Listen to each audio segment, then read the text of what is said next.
We want to perform the following operations and write our answer in standard form. So standard form is a plus bi. So for instance, this first thing here would be already written in standard form. So we want to make sure we write our answer with the number part first and the I part that comes second.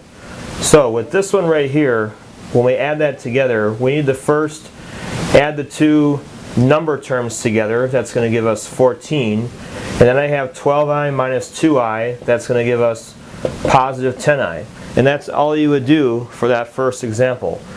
Now, the question that comes up is, do I have to do any factoring? Well, no, you don't have to do factoring here, because if you factor it out, then it's not going to be in proper standard form. Standard form, you have to have these two numbers will have to be separate. So this actually would be correct when writing it in standard form. You can't switch the order on it. The number must come first on this one.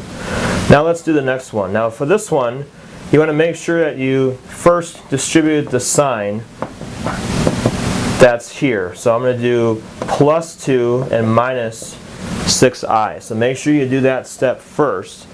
And the first one we can just remove the parentheses because there's no number in front of it. So now that we have that, we can add this together. Once again, we're going to add the number terms. First we get 10, and then we add these together. That's minus 11i. That's as far as you can go. That would be the answer for part B. Now for part C, we're doing a foiling method on this, so we're actually distributing through just like we would do normally x's. So for this, we're first going to do 2 times 3, that's 6. Then we do 2 times negative 4, negative 8i.